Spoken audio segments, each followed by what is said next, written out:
आज Doubtnut app download करें। Doubtnut पर अपने सभी गणित, रसायन विज्ञान, भौतिक विज्ञान और जीव विज्ञान के डाउट्स का करो सफाया।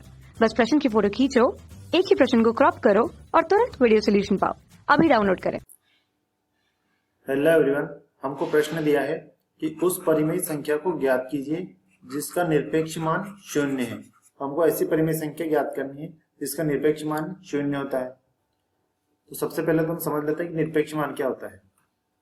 निरपेक्ष मान वो मान होता है जो खाली संख्यात्मक होता है, उसमें कोई चिन्ह का महत्व नहीं होता है। यानी कि निरपेक्ष मान यानी कि संख्यात्मक मान। अब जैसे कि मान लेते हैं कि कोई p है, कोई धनात्मक संख्या p है। जब हमको इसका निरपेक्ष मान निकालना है तो हम क्या करेंगे, इसका मापांक लेंगे। और जब भी मापांक के से बाहर कोई भी संख्या आएगी तो वो ऐसी, अगर धनात्मक संख्या तो ऐसी की ऐसी आ जाएगी। और कोई ऋणात्मक संख्या मान लो कि ये p, ऋण का p, इसका हमको निरपेक्ष मान निकालना है तो हम इसका मापांक ले लेंगे, ये ऋण के p का। तो यहां से हमको बाहर क्या मिलेगा, ये मिल जाएगा धन का p। क्यों? क्योंकि हम जानते हैं कि कोई भी ऋणात्मक संख्या का मापांक धनात्मक होता है, वो संख्या बाहर निकलती है तो धनात्मक हो जाती है।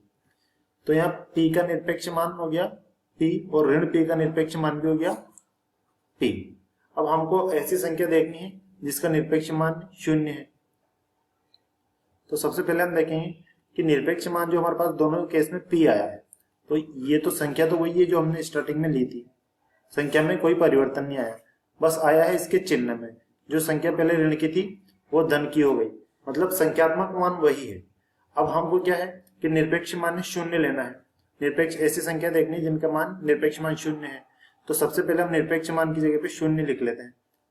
और ये निरपेक्ष मान में अगर शून्य आया तो किसी न किसी शून्य का मापांक लिया होगा तभी आया है। तो और ये मापांक हमने शून्य का लिया है तो ये शून्य पहले कोई संख्या रही होगी। इसका मतलब ये है कि जब हम शून्य का निरपेक्ष मान निकालते हैं तो हमको शून्य ही मिलता है। अब ऋणात्मक शून्य कोई का अस्तित्व नहीं होता, क्योंकि ऋणात्मक शून्य जैसे कि ये शून्य है तो ये धन का शून्य और ऋण के शून्य का कोई अस्तित्व नहीं होता। इसीलिए हम केवल क्या कह सकते हैं कि शून्य ही ऐसा मान है जिसका निरपेक्ष मान शून्य होता है। तो हमारा आंसर आ जाएगा शून्य। Thank you. कक्षा 6 से 12वीं से लेकर नीट, IIT, JEE वो एडवांस के लेवल तक 1 करोड़ से ज्यादा छात्रों का भरोसा। आज ही डाउनलोड करें डाउटनेट ऐप या व्हाट्सएप करें अपने सारे डाउट्स 8400 400 400 पर।